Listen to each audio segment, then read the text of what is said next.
You may be hesitant to do a Roth conversion because you fear being hit with the dreaded IRMAA. The question is, what is IRMAA? Should you be worried about it if you're thinking about doing a Roth conversion? Are there ways around it? First, let's define the acronym IRMAA. That stands for Income-Related Monthly Adjusted Amount. This is an additional charge you could be required to pay on your Medicare Part B premiums. The following chart demonstrates how, as your income goes up in retirement, your Medicare Part B premium goes up right along with it. By the way, the standard deduction does not apply when calculating IRMAA. So what does all this have to do with a Roth conversion? Well, as it turns out, Roth conversions are construed as part of your annual income in the IRMAA calculation. And that could potentially end up costing you. Let's say, for example, that you and your spouse file a joint return and have $106,000 of income. Let's also say that you do a Roth conversion of $100,000. That would bump you from the lowest Medicare Part B premium threshold to the second lowest. Instead of you and your spouse paying $174.70 each per month, you'd now be paying $244.60 each per month. That would cost your household an extra $1,677.60 that year for having decided to do a Roth conversion. And that's on top of all the tax that goes along with the conversion itself. By the way, you could do a Roth conversion prior to ever getting on Medicare and still end up paying that increased premium. Here's why.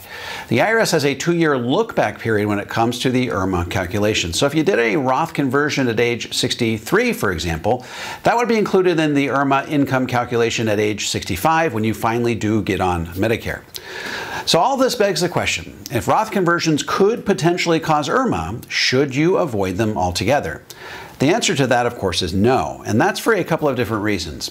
First of all, if you don't do a Roth conversion, you could risk growing and compounding your IRA or 401k to the point where RMDs at 73 are so large that you could end up getting hit with IRMAA every year for the rest of your life.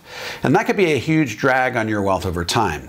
Secondly, even though Roth conversions increase the likelihood of IRMAA, there are worse things that could befall your retirement plan. For example, a lot of experts are predicting that due to the over $200 trillion in unfunded obligations for Social Security, Medicare, and Medicaid, and a national debt that's spiraling dangerously out of control, the federal government will likely have to raise income taxes in the next 8 to 10 years, and in dramatic fashion.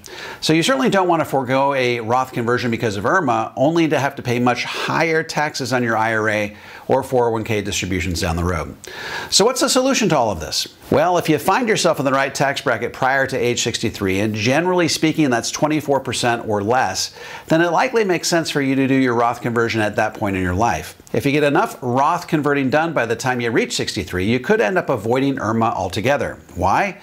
Because distributions from Roth IRAs don't figure into the IRMAA income formula. However, if you're already 63 or older, I wouldn't necessarily let the prospect of IRMAA dissuade you from doing a Roth conversion altogether. It may make sense to take a rip-the-band-aid-off approach wherein you execute a series of Roth conversions over a limited number of years. You will likely have IRMAA along the way, but once all that heavy lifting is done, you can enjoy the rest of your retirement 100% IRMAA-free. As an added bonus, because Roth distributions don't count towards the thresholds that cause Social Security taxation, you increase the likelihood of getting your Social Security 100% tax-free. So by doing a Roth conversion and taking the IRMAA hit in the short term, you could put yourself in a position where you avoid IRMAA for the rest of your life and stay off the IRS's radar when it comes to Social Security taxation. In short, I wouldn't let the IRMAA tail wag the Roth conversion dog when it comes to tax-free retirement planning.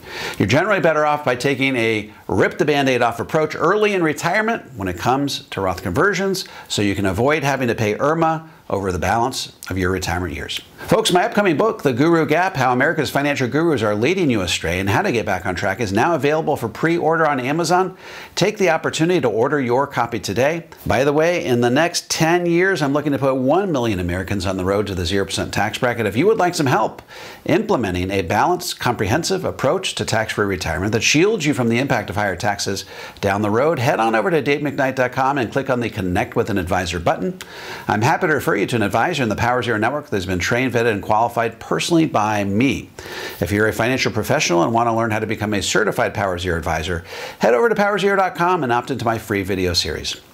And if you have any comments or questions, feel free to drop them into the comment section below. I'll respond to every single one of them personally. And don't forget to click like, subscribe, and the bell so you never miss a video. This is David McKnight. I look forward to seeing you on the next video.